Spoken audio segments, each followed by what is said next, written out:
Rise and shine to the morning momentum, your daily dose of a comprehensive rundown of the top stories making the headlines. Today being 21st of February 2025. We have a great show lined up for you this morning. We'll be discussing Kenya's diplomatic approach in regards to the Sudan's state.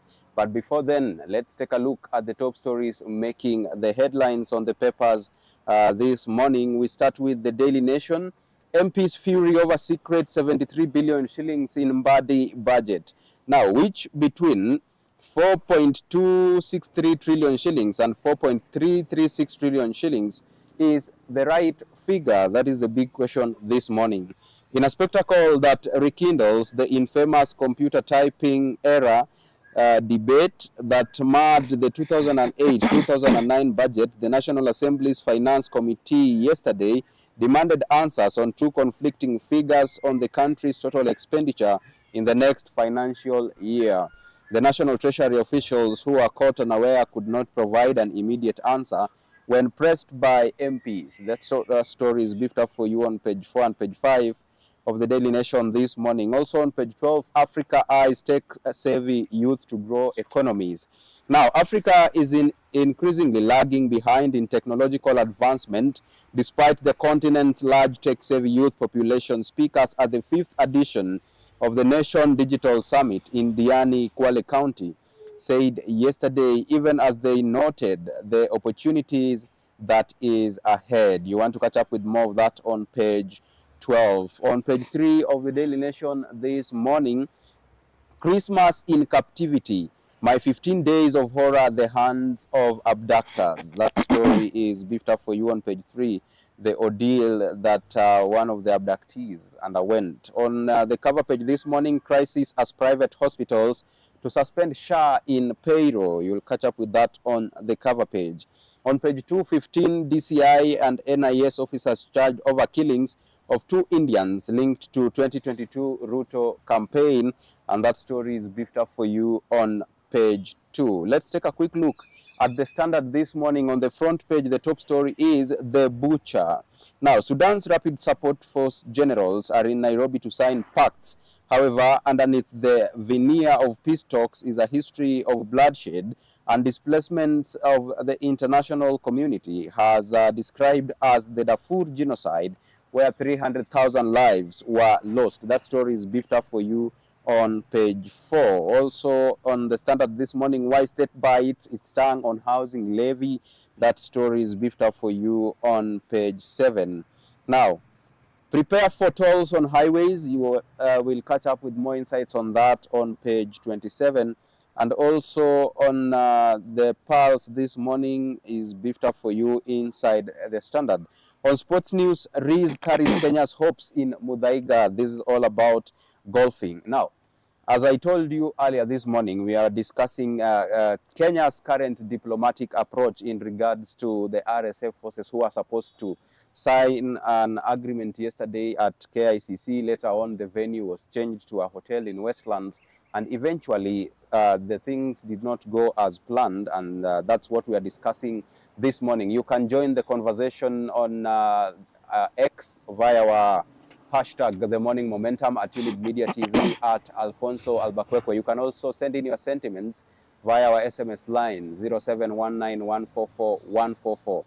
My name is Alfonsoh Ouma, and now let's introduce our guest this morning. Good morning. Yeah, good morning.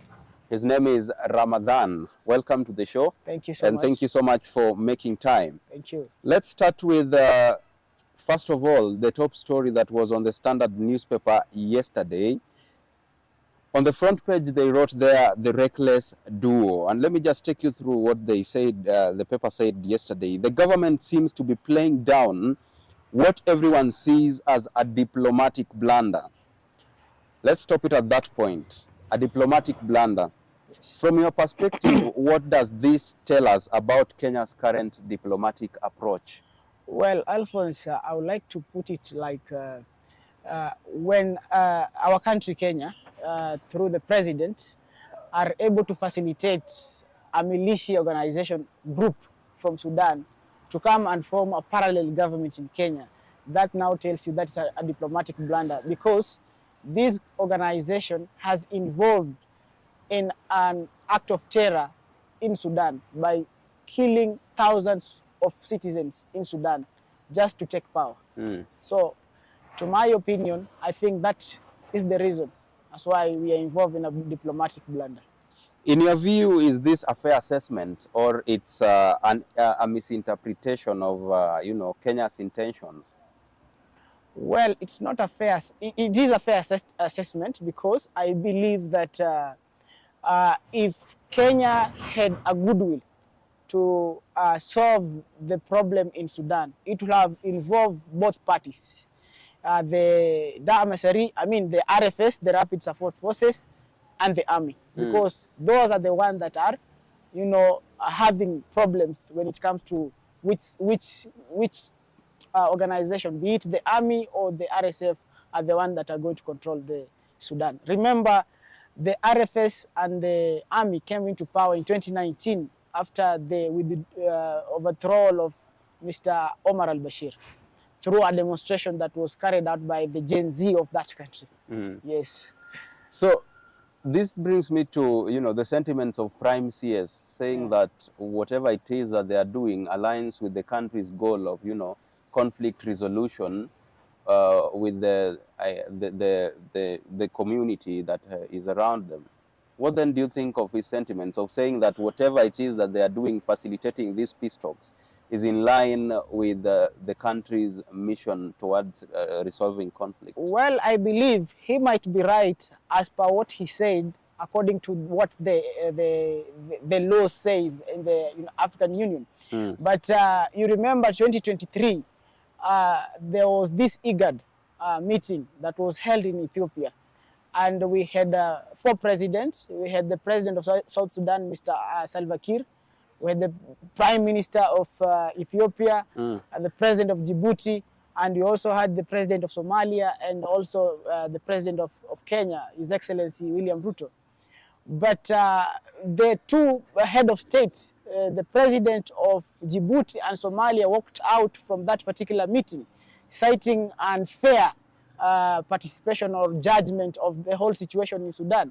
And that is when you saw last year, February, Hemeti, or Mohamed Hamdan Dagalo, the head of the RFS, came to Kenya and almost visited at least 20 countries in Africa. We don't know who was financing his the logistics that he was doing by that time. Then after 2 weeks, Al-Burhan, now the head of the army, came to Kenya. We didn't know what they were discussing. But as time goes, we have seen that the president or our country has been favoring the head of RFS, the militia. I myself have a family in Sudan. I've told you before I came to this show that I am a Nubian. I am partly Kenyan, partly Sudanese, from the Nuba Mountains in Dongola. So I have a family there, and I can confirm that actually RSF are committing a genocide. And since the war began in 2023, we have at least 300,000 people who have been killed. These are people who are innocent, civilians, and they are being killed to be linked that they are supporting the army. So for me, I don't believe that the sentiments of the Prime Cabinet Secretary actually means well when it comes to the reality on the ground on what RSF is committing in Sudan. Yes. Some people are arguing that RSF signals a shift in Kenya's long-distance neutrality in Sudan. Is this a break from the tradition, or it really aligns with Kenya's peace efforts? Well, I think this is not something that is new, this country. We had South Sudan, when they were, trying to find some peace solutions. They came to Kenya, and we actually eventually had peace in their country. The same thing happened, I think, in Uganda during the time of Yoweri Museveni. I'm told he had a house in Nairobi. So I don't think it's a wrong move, but we cannot take this thing out of the context that whatever is happening in Sudan is that RSF is a terrorist organization that is killing innocent civilians. So if we look at that perspective, that this is a terror organization that is killing innocent civilians, we should not give them space to form a parallel government in our country. That one now tells you, you can also know that yesterday, the Minister of Foreign Affairs in Sudan recalled its ambassador of Kenya, of Sudan to Kenya, back to Sudan. So that tells you that whoever is in charge of the government as we speak are the people in the army, led by Burhan. That is the one that is recognized internationally as now the head of government, even though it's not a civil government. So I don't believe that that shift of them coming to Kenya is a good move and should be accepted by the government of Kenya to proceed with whatever they are doing. Does this then mean that Kenya's diplomacy is being guided by personal interest? I mean, rather than strategic national interests? I'll judge so. Yes. Okay. I'll judge so because if it is not interest, I think they will have involved the two warring parties here in Kenya to find a long-lasting solutions. What they are doing right now is to catalyze war, because you remember this is not the first time. In fact, 2023, Yasser is the deputy commander of army in Sudan.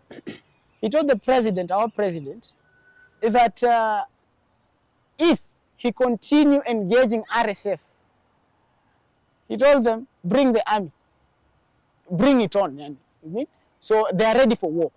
So what our country is doing, I think our government should do, should use right approaches to solve, because at the end, I mean, no one wants war to see the neighbor countries fighting. Even you, if you are in your homestead and you see there's some war from your neighbor, you know but again, the approach on which to solve the problem is more important, because I believe there can never be peace without justice. Yeah. So if there will be justice done to RSF and the army will not see that to them there's no justice that has been done to them, I think there will never be peace again. I think there will just be escalating war in that particular situation. Let's talk about regional and international perspective now. How does Kenya's engagement with RSF impact peace efforts led by regional bodies like IGAD and the African Union? As I've told you, there was that engagement before, the IGAD, and there were claims that the center stated that our country has taken in solving the matters in Sudan was unfair. And that's why the two heads of state walked out from that particular meeting. And also, if you look at the African Union, remember Sudan as a country, before it was one country, before they were divided. I think it was in terms of matters religion. And even if you look at the last election, the AUC election, you could see the factor of religion coming in when it comes to that particular election. So I believe what President Ruto will have done, or our country, or through the Minister of Foreign Affairs will have done, was to, just to appear to be a neutral engager in this particular matter. It will have involved the two warring parties, that is the army and the RSF. But now involving one party, that is now where we draw the line, and we are in dilemma. So we will take the blame. If at all the RSF will be given an opportunity to form a parallel government in Kenya, we will take the blame as a country. Of course, that event that was supposed to happen yesterday has been postponed to a later date. We still don't know the date, right? Yes. But how do you think Kenya hosting this RSF, I mean, how is this going to affect its diplomatic relationship with other East African countries and the entire international community? There will be fear. I think there will be fear. Most of the countries in East Africa, they will look at us as a country that have interests on issues that are of concern when it comes to peace. Because if we look at, also we can see other states like Tanzania, Uganda, they're not talking anything about the RSF. Yes. Even Somalia, they are quiet. Ethiopia, they are quiet. We as a country, we have taken the step of resolving these issues, but we are using the wrong approaches. So I also believe that our picture to the other East African countries is not that good in solving the issues of Sudan. Yes. Could this situation put Kenya at a risk of losing its credibility as a neutral peace broker Of course, in it the will. region? It will. Yes, we will lose credibility because if there will not be peace at all, if we have taken the initiative of bringing peace in Sudan, and now we are using the approach of giving favor, in fact, to a group that has been sanctioned. Hemeti has been sanctioned by the United States as a criminal of performing, of killing innocent people in Sudan. So I don't believe that we'll have the credibility in terms of our issues of resolving peace. We will have lost credibility in the other East African countries and even in the African Union. Yeah, I don't believe we mean well when it comes to solving this issue. We might be willing well, but why should we not involve all the two parties? Yeah? Let me give you an example. We start a fight here, I blow you on your nose, and somebody just come and stop the fight. Stop fighting. Fighting is wrong. But I have, I've already distracted your face. You see, the war is over, but there's no justice that has been done. You'll have to revenge later. Say, no. That guy cannot take away with that. You see? So I believe the only way we can have peace in Sudan, and if Kenya means well to solve the issue in Sudan, the first thing we should do is to call the two parties and have a fair assessment of the situation. Because what is happening right now, there is no civil government. Of course, even the army is not justified to be leading the government in Sudan, because what they did was to overthrow Omar al-Bashir, and there was a prime minister then who was also taken out of power. I think what now they should do is to bring the RSF on board and the army on board and solve their issue, and now allow the people of Sudan to have a civil government. Are there any signs of bringing the two parties on board? Of course, there is no sign, because if at all they have called RSF to form a parallel government, the army will not agree. Yes. What is the possible outcome of this thing, since we already know they suspended, and all we are doing right now is to anticipate their next move? What could be the possible outcome? I believe there is a lot of consultation going on right now.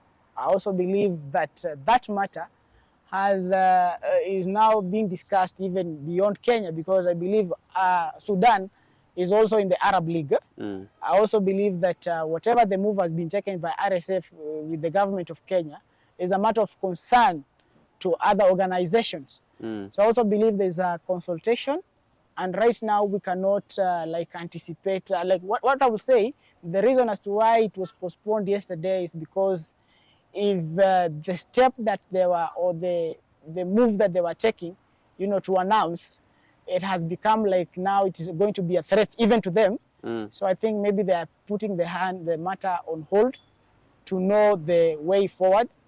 But I believe, as by the segments that were brought by Musalia Mudavadi, the Prime Cabinet Secretary, everybody is justified by law. So if they believe that they are on the right side of the law, then they will proceed. But if they proceed, then the consequences are not that good. Okay. Yes. All right, let's take a look at what our viewers are saying here. Kevin Onyango says, Kenya has always been a leader in peace negotiations. We should give diplomacy a chance before dismissing this move. Thank you so much, Kevin. Ada Cheng says, if this meeting helps bring stability to Sudan and the region, then it's worth engaging with RSF. All right, thank you so much, Ada. Norbert Mwau asks, why is Kenya hosting a group accused of war crimes? This is a dangerous move. All right, thank you so much, Norbert. Kevin Ouma says, Kenya should not allow militias to use our country as a safe haven. This is a serious security at risk. All right. Eric Ojuondo says, what's the long-term plan? Is this just a meeting, or there is a bigger agenda at play? Thank you so much, Eric. Let's pick it from there, Ramadan. Yes. The question being asked here by Eric is a valid question. Yes. What's the long-term plan? Or it's just a meeting, or there is a bigger agenda at play? What do you think? Well, I would say there's an Arabic term that says innamal amal binniyat, that every action will be judged by intentions. So I want to believe to the initiative that they have taken, they might be having that intention of having a long-term solution to bring peace in Sudan. But I don't see there is any feasible way that they will have that long-term solution if they have not called or they bring the all warring parties on board. That is my opinion on that, because if one party will feel unsatisfied with the initiative to bring peace, I don't think they will agree. So the only thing they will do is to resist. And in the resisting in this situation means they will fight back, or they want to show how powerful they are to disagree with the initiative that has been taken by the RSF to form a parallel government. So I think the only thing that they will do is not to bring peace, but the peace is only now by the time they are forming, but after that, then there will be war. Yes. Mokeira Nancy 041 asks, who authorized this meeting? Kenyans deserve to know what deals are being made behind closed doors. Are we conversant with who authorized the meeting? Were there any consultations to host that meeting right here in Nairobi?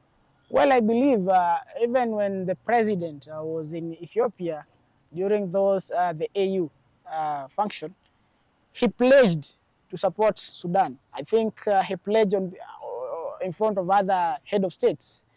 So I want to believe maybe they will have there were consultation with the other head of states. Something that we cannot say or justify it's true, but I would just like to assume that that is what happened. And of course, if that is what happened, I think they will have come clear as the head of state of the African Union or maybe East African region. That this is the solution, this is what they have arrived at, that Kenya should take the center stage to, initiate peace negotiation with RSF because of these 1-2 reasons. Why they have considered the RSF alone and not the army, because they are also involved. It's a matter of two parties. Well, if that is the reason, then I would say that maybe it's AU who initiated, but as per now, we don't know. We just say it's the president. Okay. Yes. Now, Ramadan analysts warn that Kenya might face diplomatic isolation or even economic consequences. Yes. How should Kenya respond to this? Because there is a potential of the same happening. So how do we then respond to that in case it happens? Well, the analyst was saying was just an assumption of what might happen. But if at all this initiative will bring peace, I don't think Kenya will be affected in any way, because I also believe that every other country in East Africa or in Africa, they want to see the good outcome of this peace initiative. But I don't see that coming, because you see the move that Kenya has taken is only going to conclude the matter with the unsatisfaction with the other party. So if that is going to happen, then I think we will be at risk in terms of economic or isolation, because we will be seen as a country that does not mean well to other countries in terms of peace. Now that will be the problem. But if at all we have some good results of this initiative, because we don't know the end game, we are just anticipating what might happen after the negotiation. So I want to believe it is something, it's a two-way traffic thing. If we have peace, then I think there is no isolation or economic problems. But if at all the way I think or I believe could be the end game, then I think that is what is going to happen. So you are saying this is a game of tossing the coin? Yes. All right. Now, we are, just as you have said, it's a game of tossing the coins. Yes. Are there any peace talks that have been led successfully by Kenya before? Yeah, we have seen the peace talk in South Sudan.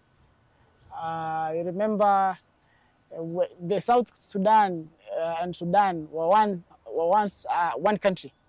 You can remember the issue of John Garang, the one who died in 2005. And now in 2011, when there was need of separation of the two countries, the country of South Sudan was formed here in Kenya. Their negotiations were done in Kenya to arrive or to conclude that actually there was need of South Sudan to separate itself from the current Sudan that we are discussing here. So I think by that time, Kenya has led peaceful negotiation to be successful. And I think they were using the right channels to address that. But I don't think today the direction we have taken to address the issues in Sudan will bring out success story for peace in that country. Because remember, RSF has been sanctioned, the way I've said earlier. It's a terrorist organization. I myself have evidence of what they are doing. I have family that stays in Ordurman. It's a state in Sudan. The other one is in Dongola, in the northern part of Sudan. So I have seen what they have done to those people. So I think the approaches Kenyan government has used to solve is not the right one. I think they will have involved the two parties for concrete solution in that country. Is this similar with what is going on in Congo with the M23 rebels and all those, the war between the M23 in Congo? Because this is a paramilitary group. Yes. And as you earlier said, Sudan right now is being taken care of by the military. Yes. So is it a similar situation? I think Congo has a sitting president, if I'm not wrong. What is happening in Congo cannot be compared with what is happening. I think I would say the case scenario in this context that you can also see in countries like Burkina Faso, Mali, where the army has taken control. I think I will compare that situation in Sudan. The only difference is that in Sudan we have this RSF, which is the Janjaweed. And the reason as to why the Janjaweed and the army, they worked together back in 2019 to overthrow Omar al-Bashir. And he was overthrown because there were demonstrations, like the one that happened last year. There were demonstrations that were led by young people in Sudan that led to now the overthrow of Omar al-Bashir. So the comparison of what is happening in Sudan and Congo is not actually the same, because in Congo you have a sitting president, and you know in Congo the war is in Goma, the eastern part, and Congo is like 3 times or 4 times Kenya, even it has different time zones. So I think in M23 they have a lot to work to take over the Congo, but RSF, remember, they had taken control of Khartoum. Yes. Okay. Does this set a precedent of similar engagements in the near future? Should this meeting be held in Kenya and then they succeed to actually contextualize whatever it is that they're aiming to do? I'm asking, does it set precedent for future engagements, similar talks? Should they succeed in whatever it is that they are trying to achieve? Yeah, if at all you succeed, I think they will be able to do more negotiation of peace here in this country. Yes, I don't think, because the main thing that we are seeking is to have peace in Sudan. If it means that engaging RSF will bring peace in Sudan, so be it. It is only that we feel that approach will only escalate with. But if things turns to be the opposite, I think he's allowed to harmonize the negotiation in the future of peace in Nairobi. How is this thing going to bring peace in the first place? Because this is a paramilitary group wanting to take over from the military. what is the possible avenue of creating peace here? There is no possible avenue, maybe through magic, and that's why I'm telling you it will be very difficult to have peace in Sudan with the approach that Kenya has taken. And if that magic happens and we have peace, then the president will be justifiable in future to call more negotiation of peace talks. But if what we know as per now, there is nothing like that that is going to happen, because it's only going to escalate war and create anger in the army. Okay. In your opinion, what would be the best way for Kenya to help facilitate peace in Sudan without compromising its own diplomatic standing? Well, it's my opinion that Kenya should engage the army and the RSF or the emissary and listen to both parties, their claims, and who is right and who is wrong through fair assessment. And from there, because at the end of the day, both sides, they are wrong to be at the moment seeking power to control Sudan. I think right now the only negotiation should be, when are we having civil government in Sudan? We have the SPLF, we have the sovereignty people of Sudan, that I think, you know, when RSF were here in KICC, there's this guy called Abiy Aziz. I think this black guy, I think he is the leader of that organization. I think they claim to be the head of the people. They are serving the interests of the people. But I think it is not also fair to claim that you lead the people and not through the ballot. I think the civil government should come. I think the people of Sudan should be allowed to elect their leaders, because it is a democratic state, it's not a monarch, so that they choose the leaders they feel have their interests at heart, not the army and the RSF. Okay. Yes. Let's sample more feedback coming in. Maggie001 says, regional security is interconnected. Kenya cannot ignore conflicts in neighboring countries. All right. Now, we need to be careful. This could drag us into Sudan's war. Those are sentiments by Arnold Omondi. All right, let's get more. The government must assure us that RSF's presence in Kenya does not compromise our security. That is Otieno Marvin. Jaloka says, Jaloka says our government needs to clarify its position. Are we supporting RSF or just mediating? All right. I think we stop it there. My director tells me our time is up. Maybe looking into this camera, you just give your parting shot of what you think moving forward, what Kenya should do to, you know, to make sure we are playing on a safe diplomatic ground using that camera. Well, my perspective on what the whole situation is all about, I think what Kenya should do is to call out, to bring the two warring sides together, listen from both sides, and also direct to have a civil government, because that is the only way the people of Sudan will feel safe. Because you remember, as you know, that the army and the paramilitary organization, the emissary, all of them are people who are using gas to rule. So I believe the government of Kenya should also engage both sides to form a civil government to serve the people of Sudan. So that is my take. Well, thank you, Ramadan, for making time and joining us on this discussion.